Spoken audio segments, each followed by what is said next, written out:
Woo! Well, kids, don't try this shit at home. What I'm about to do is not the smartest move in the world. But anyways, let's get into it. I'm JB Gunner. This is the legend of Teardrop. Let's go. This is Teardrop, and welcome to New to the Wild.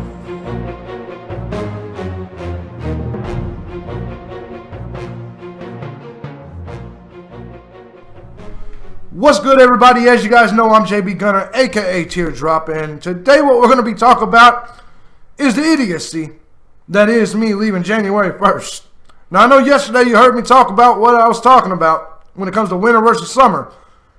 I'm still going, but I want you guys to kind of get a glimpse of what it will look like for me on the day I start on January 1st. So let's just kind of look at some things because I'm not feeling too genius about the subject. Let's just say that. I'm not feeling too genius.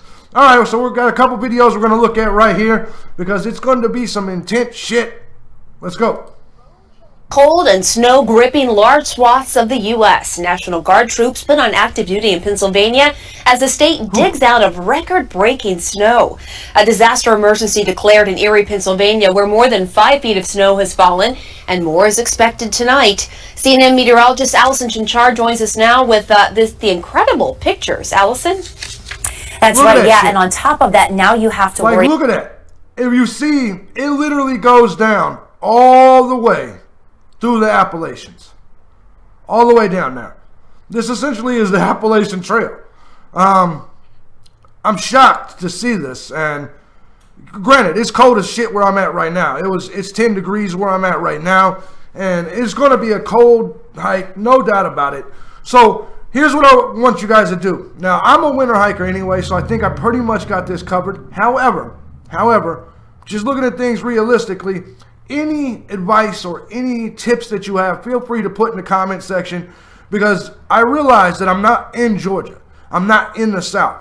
This will be my first time this far north, and it happens to be in some of the coldest shit available. Now, don't forget, I'm from Chicago, so I can handle a good portion of this, but I'm not going to try to compare my experiences in Chicago to me being on top of mountains, if that makes sense. Luckily for me, I am going through an easy area, West Virginia and Maryland, during the cold spell. It should be gone by the time I hit Pennsylvania. But let's go ahead and continue.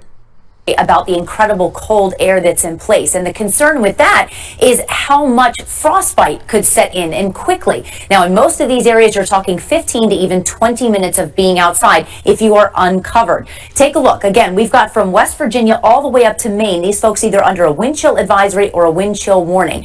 Now, you have to keep in mind, we've got folks out there enjoying that snow. This gentleman going out in very little clothing. Kudos to that gentleman. That was fucking epic. That was epic as hell. Kudos to that guy. To enjoy the snow that was there diving in. After he did this, I think he thoroughly regretted that decision. You start to notice he jumps back up, and then he will make his way over towards a hot tub. Hi, Connor, if you're watching, tell me, no, it wasn't obviously like this. Tell me this doesn't remind you of the night at the cabin. Again, that's also not necessarily a great recommendation because of that temperature contrast against your skin. But folks are trying to get out there and enjoy the snow that they have. This young lady trying to shake some of the branches, notice all of the snow that falls on top of her. The problem is being outside for very long periods of time as these temperatures get cold is not good for your skin. Again, because that frostbite can set in. We have the first round of Arctic air that's already moved through. It retreats a little bit before returning yet again as we go into the weekend. Now, you see right there where it's saying it's going to return again. Now, if you look behind her, if you look right there, you will see where it says Monday. That says January 1st behind her. So literally, this comes back and hits January 1st. That fucking Arctic air. Shit. Concern with that. The good news is it may actually help prevent lake effect snow going forward. The first point, we are at about 9% of Lake Erie covered. By Monday, by New Year's Day, we should be at 40% covered. And Pam, believe it or not, this is actually good. The more frozen Lake Erie is, the less likely those folks are to get more snow. Damn.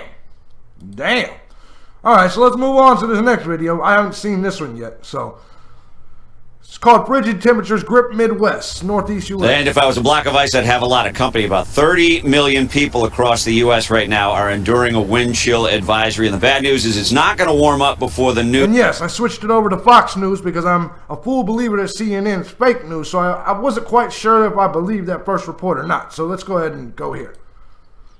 You can be glad you don't live in Minnesota. International Falls, Minnesota, the self-proclaimed icebox of the nation, set a record at 37 below. Hibbing, Minnesota, set a record that stood since 1960. Let me give a special shout out to Bigfoot, who's over there in Minnesota. Shout out to Bigfoot, man. Rory, just freezing your balls off over there. I know you are.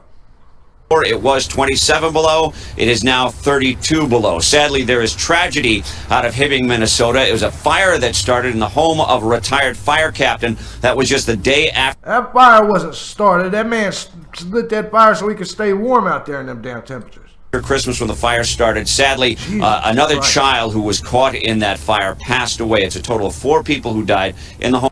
Condolences to that guy and his family, seriously. Captain.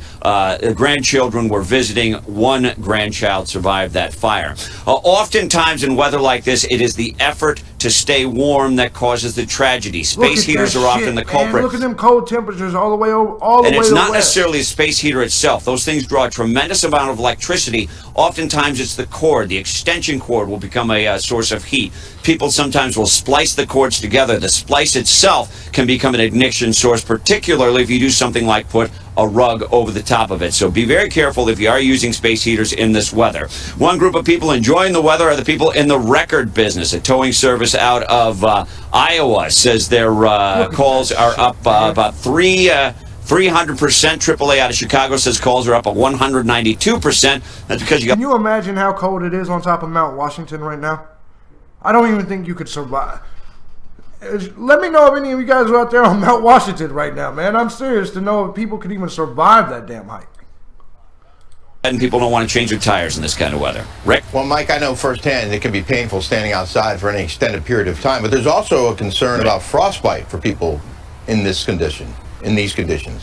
And the interesting thing about frostbite, it doesn't hurt at first. You don't feel it as it's setting in. But to give you an idea just how nasty frostbite is, the doctors who treat it are the doctors who work in the burn units. And they say that the people who are most at risk are the people who can't come inside, particularly the homeless. That's why the shelters are staying open in a lot of these places that are socked in by the cold. The other group of people that end up with the frostbite cases are the people who don't take it seriously. The doctors in the burn units say oftentimes the people they treat went out for a quick errand, they didn't take any cold weather gear with them, the car breaks down, now suddenly you're in a life-threatening situation. Of course, a recommendation is to always take the cold weather gear with you when you're out in the cold weather. And again, the key about frostbite, as it sets in, you don't know it. The part that gets frostbitten has long been numb by this time it starts to freeze up. Yeah. Rick? So, Mike, go inside. Good job. Holy Got it. shit. All right. As you can see, as you guys can see here, it's going to be a cold one. So any tips would be appreciated. Listen, I'm not a know-it-all. I have hiked in the winter, obviously, but this may be the most intense winter I've ever hiked in. So obviously I need a little bit of tips. So, but I'm going, and I'm not giving up. It is what it is. I understand what I'm getting into. I know what I'm getting into. Oh shit, it's cold where I'm at right now. It's cold in my house. So I know what I'm getting into, and it just is another challenge. It's another challenge for me, and it's another challenge for anyone else that's out in this thing. But what concerns me probably the most when I look at this is the idea of frostbite. The idea of frostbite concerns me. So what is your suggestion? Should I cover everything? Should I go ahead and including my face? You know, I'll be doing videos, so I don't want to get too comfortable and keep my face uncovered. Should I go ahead and maybe get a mask or something for my face? It's starting to sound like a good idea. Everything else should be pretty covered. Everything else should be, but I do want to make sure I'm going safe. And remember, I was new to the wild. I was new to this shit just 3 years ago. So I don't want to be a know-it-all just because I've hiked a good amount. I want to go out here and be as safe as I can. I've never hiked up this far north before, and It looks like it's going to be a cold one when I get out there, because that Arctic wind is coming, the Arctic air is coming back on the day that I start. So, anyways, I just wanted to throw this out here to kind of fish for some tips. And to warn you kids, don't try this shit at home. Alright, leave this to the professionals. Bye, bitches.